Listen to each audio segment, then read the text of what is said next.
સીતારામ બધાઈને. બેહી ગયા સાસુઓ. ગરમી માજા મૂકી દેસ ઉપર સતત પંખો ફરે છે ને તોય પરસેવે રેપ છે. આપણે અડિયું કાઢતા હોય ને બાઈએ કર્યા છે ને પી તો દોડી દોડી અને ચાદર ને બધું ચણિયા ને બધું ધોયું, ચેન્જ કર્યા, સરસ નવડાવી ધવડાવી તૈયાર કરી અને અમે બેહાડી દીધા છે ને હવે એની બાજુમાં હું આરામ કરવા બેસી ગઈ. હા બોલો, મોબાઈલ લે જોઈએ છે ને. આપણે એને સાફ કરીએ ને તો એને એમ કે મને અમે ગંદુ કર્યું ને તે મને ખીજાહે, પછી મારા હામાં જોઈને હસે, પછી એને એમ કે ખીજાણી નહીં કા અહીંયા આવતારીએ, અહીંયા આવતારીએ.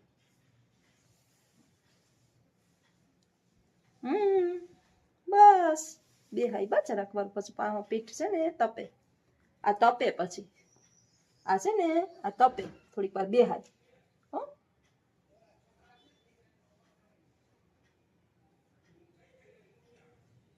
છોકરું હોય, છોકરું અને ઘરડું, આ બેયને છે ને છોકરું તોફાન કરે ને એટલે માથી દૂર દૂર ભાગે, મારી મમ્મી મને મારશે. અને વૃદ્ધો છે ને એને ડર હોય કે મેં આ ગંદુ કર્યું, હવે આને સાફ કરવું પડશે, એટલે આમ મારે સામું જોવે. લાચારી કેટલી છે જો વૃદ્ધાવસ્થાની અંદર.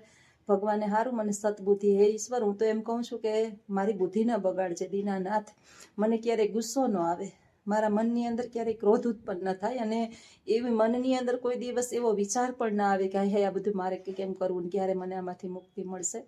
કારણ કે એને કેટલી લાચારી હશે. એનું મોઢું જોઉં ને એને જ્યારે કર્યું હોય ગંદુ ત્યારે એને ખબર જ નથી કાંઈ કે એનાથી શું થઈ ગયું છે, કે આખું બધું ભરાઈ ગયું હોય. એટલે એને આખા નાના બાળકને કેમ આપણે પગથી માથા સુધી સાફ કરવા પડે. સુઈ જાવ અહીંયા ટેકે અવતાર્યો ને, હાલો એને ટેકે બેહાડ દઉં. સરસ ટેકે બેહાડ દીધા. હવે થોડીક વાર બેહે તો સામે અમારે છે ને તડકો આવે, આમ થોડોક તડકો, એટલા માટે બારણું બંધ ન કરું ને જાળી ખુલ્લી રાખું, કેમ કે બા છે ને આપણે ગમે એટલું સાફ સુથરું રાખીએ પણ ગાદલું, એના કપડાં, પછી ચાદર, આ બધા એની અંદર તડકો આવે ને બહુ સારું. આપણે દુર્ગંધ ના આવે કેવી કેમિકલનો યુઝ તો કરતા જોઈએ, પણ સૂર્યના પ્રકાશ જેટલું તો કાંઈ કામનું નહીં.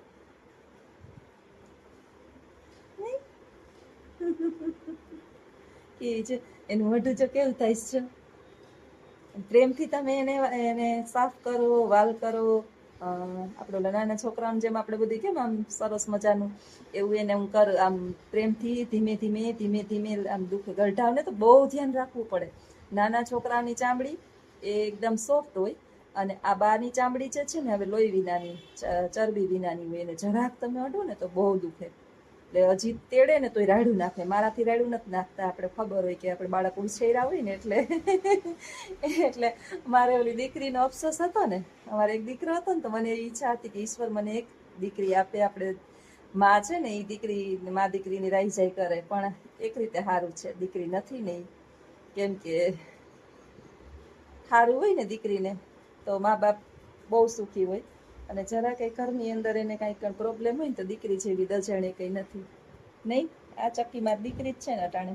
નાની દીકરીની જેમ સારવાર કરવાની, નાની દીકરીની જેમ ધ્યાન રાખવાનું, ખવડાવવાનું ટાઈમે ટાઈમે, એને મારે યાદ રાખીને પાણી પીવડાવ્યું છે કે નહીં, કેટલા ટાઈમે કેટલા વાગે પાણી પીવડાવ્યું, આ બધું નાના છોકરાઓ જેવું જ. પાણી તો માગતા જ નથી. આપણે ધરાર પીવડાવીએ ને કે પી જાવ તો પીવે, નહીં તો પાણી નથી માગતા. ખાવાનું એ ખારું છે કે યાદ રહીએ છે, જમવાનું છે, ના નથી પડતા. શું છે હે હું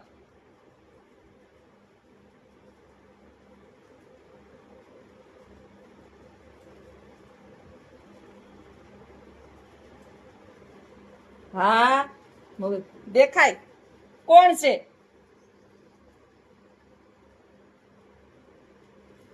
તમે.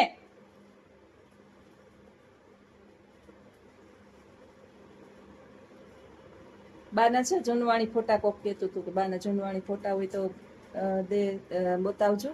મેં એની પહેલાં કીધું હતું કે અમારે વાવાઝોડું આવ્યું ને એમાં અમારે આખો બધું જે છે ને ઘરની ઘર વખરી આલ્બમ, મારા લગ્નના આલ્બમ, પછી બાના બધા જૂના અમારા હગાવાલાઓને બધા પહેલાં તો ફોટા દિવાલોમાં રાખતા ને, મઢાવીને ફોટા દિવાલોમાં રાખતા. અમારા આખા ઘરની અંદર ફરતે ફોટાની ઓલી હતી.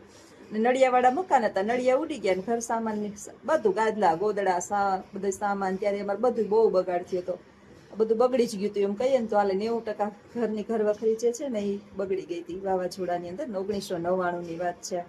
મારો મોટો દીકરો જે છે ને ત્યારે 4.5 વર્ષનો હતો. 99માં 94માં જન્મ છે મોટાનો, એટલે એ 4.5નો ને નાનકડો છે એ તો બિચારો 2 જ વર્ષનો હતો મારો દીકરો. ત્યારે આ બધું થયું હતું. સંકટ આવે ને ત્યારે બધી બાજુથી આવે. એક બાજુ ગરીબાઈ આટો લઈ ગઈ હતી. આપણે આપણી ગરીબાઈના રોદણા જીવનની અંદર કોઈ દિવસ કોઈ પાસે ગવાય નહીં, કારણ કે ગરીબાઈ તો જાતી રહીએ પણ આપણે જે રોદણા રોયા હોય ને એ કોઈ દિવસ આજીવન માણસના માટે કાનમાં રહીએ. શૂન્યમાં ઈશ્વરે જે લઈ લીધું હોય ને પાછું આપે જ આપણે, એનાથી બેતર કરીને આપે. એટલે શાંતિથી સહન કરી લીધું. જ્યાં મકાન પાડીને પાછા બનાવ્યા 1999ની અંદર ભૂકંપ વાવાઝોડું થયું અને 2000માં ભૂકંપ થયો. 2000માં ભૂકંપ થયો એટલે નવા મકાનોની અંદર તિરાડો પડી ગઈ હતી. એટલે ઈશ્વર કસોટીઓ લેતા હોય ત્યારે કઈ પાછું વાળી ના જોવે, પણ તમારી અંદર ક્ષમતા કેટલી છે ને એ તમારે જોવાની. અમે 2 માણસ ધીરજ ધારણા વાળા કે ધાર્યું ધણીનું થાય, આપણું કાંઈ હાલવાનું જ ન હોય. જ્યાં છોકરા નાના, રિક્ષાની કમાણી, મારે નોકરી, ત્યારે હું એ ભણતી હજી, નોકરી નહીં, બહુ સ્ટ્રગલની કોઈ સીમા નહીં. એક કમાવા વાળો, 5 જણા અમે ખાવા વાળા, અને એ રિક્ષાની કમાણી, અને બીજી આવક કાંઈ જ નહીં. નાના બીજા મહેમાનો આવે જાય ત્યારે તો મારા હગાવાલા નણગુના નાનતેન છોકરા એ બધા નાનાથી કોઈ વેકેશન કરવા આવે ને કોઈ ભણતા અહીંયા ને રોકાવા આવે ને હસતે મોઢે જ આપણે ક્યાં શીરો પૂરી ખવડાવવા છે, ઘરની અંદર શાક રોટલો. ત્યારે પાણી જેવી છાશ કરીને ખાઈ લેતા હતા ને એ મીઠું લાગતું હતું અને પ્રેમથી બધા રહેતા હતા. આજે એ જ દિવસ છે અને ત્યારે હું ઈ જ હતી અને આજે ઈ જ છું. કાંઈ ફેરફાર નથી. ઈશ્વર ગમે એટલું ધન દોલત સંપત્તિ આપે, એ એને આપવી હોય તો જ આપે ને આપણા કિસ્મતમાં હોય ના હોય ને. રાજા જનક રાજા જે છે ને, સીતાજીને બહુ સદ્ધર, ભારત દેશના સૌથી ધનવાન ગુણવાન એવા રાજાના ઘરની અંદર પોતાની દીકરીને મોકલી હતી. અયોધ્યાના સૌથી મોટા રાજા રામ. સવારે રાજ્યાભિષેક થવાનો હતો અને રાત્રે કઈ વનમાં વચન માગી અને દશરથ રાજાએ વનવાસ આપ્યો. જનક રાજાને ખબર હતી કે મારી દીકરીને જિંદગી આખી વનમાં જ રહેવું પડશે. એ રાજાની દીકરી હતી, રાજકુમારી હતી, છતાંય જનક રાજાએ ક્યાંય હસ્તક્ષેપ કર્યો નથી કે એની માતાએ કે એની પિતાએ કે 14 વર્ષ વનમાં ગયા પછી હજી તો અયોધ્યામાં પાછા આવ્યા, રાવણ લઈ ગયો, પાછા આવ્યા, પાછા વનમાં મોકલા, લવ ને કુશને એકલીએ જન્મ આપ્યા, પાછા વનમાં મોકલી અને ત્યાં એણે બધી સ્ટ્રગલ કરી. ક્યાંય એના માતા પિતાએ હસ્તક્ષેપ કર્યો નથી. આ સ્ત્રીની એક વ્યથા આટલી બધી હોવા છતાંય એના માતા પિતા ક્યાંય આમાં હસ્તક્ષેપ કરતા નથી. અત્યારે આપણું જુઓ, છોકરાઓને કાંઈ કહેવાતું નથી અને આપણી તો ઓકાત નથી કે આપણે આવું સહન કરી શકીએ સીતા જેટલું. એટલે તો શાંત સ્ત્રીઓમાં સીતા અને મર્યાદા પુરુષોત્તમ રામની જોડી એટલેથી પૂજાણા. આપણે કંઈ પૂજાઈએ નહીં. અને ઘણાઈને કહીએ ને તો કે આપણે એવું બનવું નથી ને બનાવીએ નહીં, ફટાફટ કહી દઈએ, મોઢે મોઢ કહી દઈએ. આપને કોઈ કહે હું એક કહે તો આપણે 5 સંભળાવી લઈએ. અત્યારે ગર્વ અનુભવે છોકરીઓ કે આપને આપણા હગાવાલા કહીએ હું આપણે આમ કરી નાખીએ, આપણે તેમ કરી નાખીએ. આપણે સાંભળવા વાળા થોડા છીએ, આપણે થોડા આમ કરીએ છીએ. ઠીક છે, જે જેના જેવા સ્વભાવ હાઈલે રાખે. પણ મને તો અત્યારે બા પાસે બેસવાનો આનંદ આવે છે. શાંતિથી બેસી ગઈ અને બાની મારી પાસે બેસવાની મજા આવે છે. ક્યાંય આમ જ હાથ રાખીને પહેલેથી જ એને ટેવ છે. હાહુઓ બેઠી હોય ને એ આમ જ હાથ રાખીને બેસે, પકડીને જ બેસે. હા જા લઈ દેખાય ને આ ખેંચી લાવ, આલ્યો.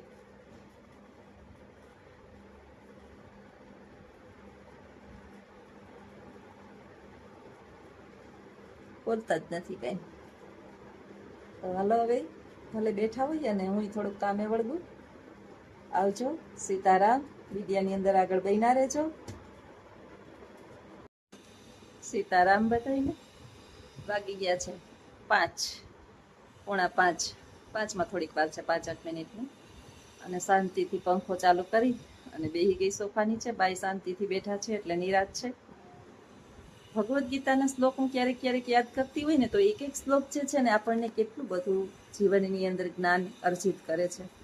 જ્યારે પણ નિરાશ થાવ, બધાથી થાકી જાવ, સગા વાલા પરિજનો, કુટુંબીજનો, તમારા ખુદના સંતાનો, તમારા સગા સંબંધીઓ, આ દુનિયાના દરેક સંબંધો, ત્યારે જે છે ને ભગવદ્ ગીતાને વાંચવી બહુ એટલી બધી આપણને જીવન જીવવાની મજા આવશે કે એની કોઈ સીમા નહીં. એક વખત જે છે ને શાંતિથી હું બેઠી હતી એટલે આપણા સગા સંબંધીઓનો મને વધારે પડતો ફોન જે છે મારી બેન વધારે કરતી હોય કે શું કરે ને હાજી માંદી ના અંતે.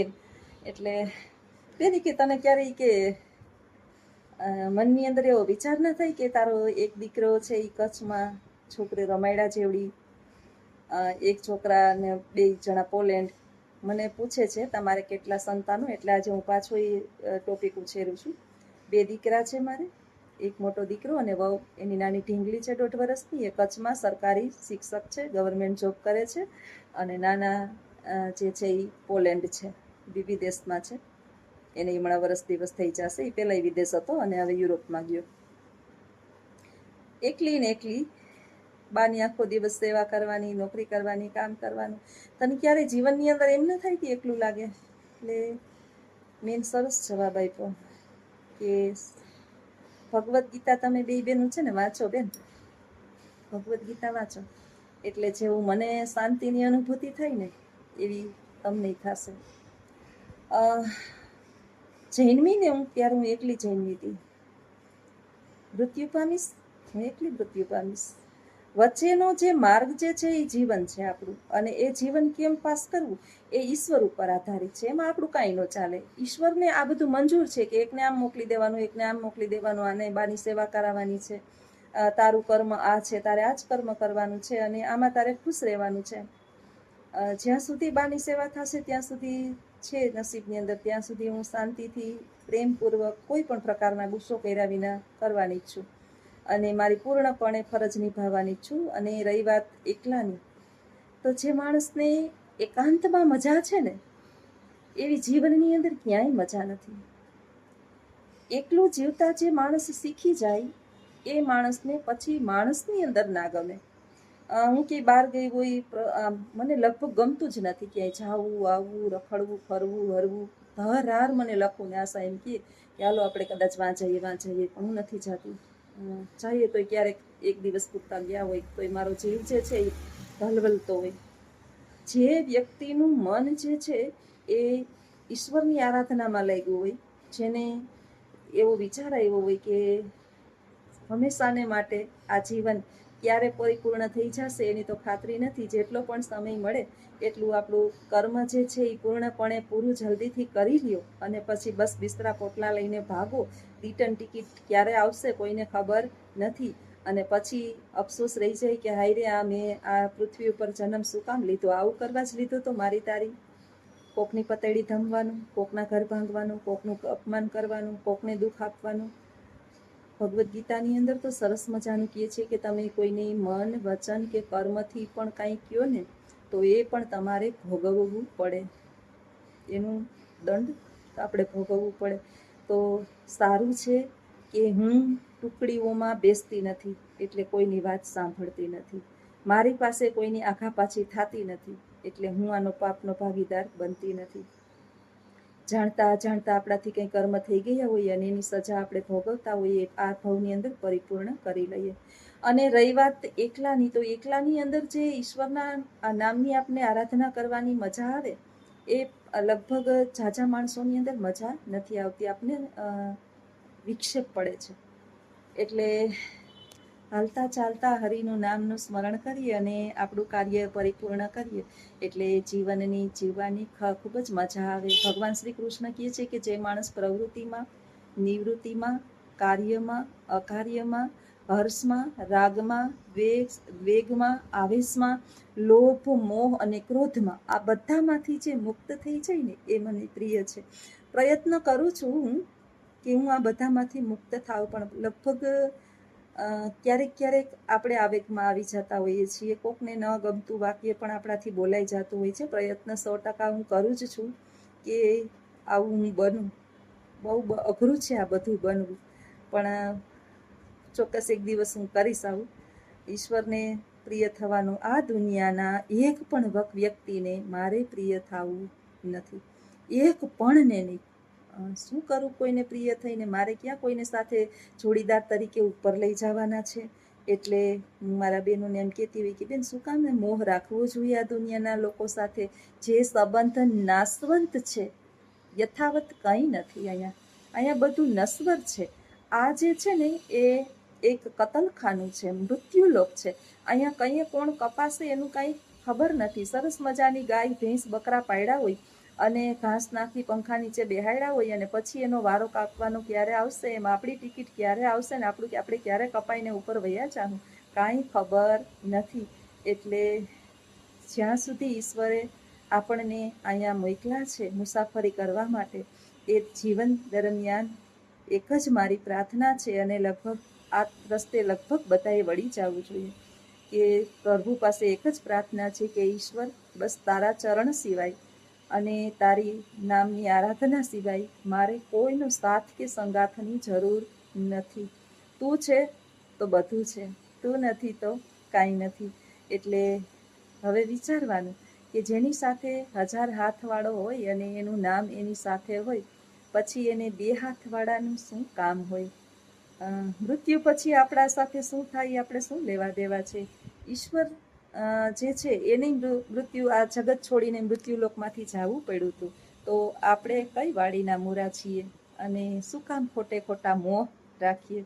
જેટલો વધારે મોહ એટલું વધારે દુઃખ, જેટલો ઓછો મોહ એટલું વધારે સુખ. હવે વિચારવાનું કે કેમાં આનંદ છે, અને આ આનંદ લીધા જેવો છે, અને એ છે પરમાનંદ. અને બધા મને કહેતા હોય કે બેન, તમે કેમ ખુશ જ રહ્યો? ખુશ રહેવાનું મારું કારણ મુખ્ય આ છે, બીજું કાંઈ જ નથી, કે હું પરમાનંદ લઉં છું. મોહ માયાના ઝાડ ચક્રમાં હું ફસાતી જ નથી. મારા કોઈ વખાણ કરે ને તો હું કોઈ દી ફૂલાવ નહીં, જરાય નહીં. અને મને કોઈ એમ કહે કે આવી છો, તેવી છો, ફલાણું છો, ઢીકડું છો, પૂછડું છો, મને કાંઈ દુઃખ જ ન થાય. હું છું, તમારી જેવો દ્રષ્ટિકોણ એવી હું છું. તમને તમારા દ્રષ્ટિકોણમાં સારી હોય તો હું સારી, તમારા દ્રષ્ટિકોણમાં હું ખરાબ હોય તો ખરાબ. એટલે મારે કોઈને ખુલાસા, સર્ટિફિકેટ કે કંઈ કોઈ દેવાની જરૂર પડતી જ નથી, કારણ કે મારો આત્માથી હું કેવી છું એ મને મારા સિવાય કોણ બધા, કોને ખબર હોય? સ્વ અધ્યયન આપણે કરવાનું છે, કોક પાસે ક્યાં કરાવડાવવાનું છે. તો એટલે ખુશ છું, બીજું કાંઈ કારણ નથી. તો હાલો મિત્રો, આવજો. આવા જ મારા વિચારો છે, અને આ વિચારો સાથે તમે પણ સહમત હોય તો ચોક્કસ કમેન્ટમાં જણાવજો. આવજો. સીતારામ.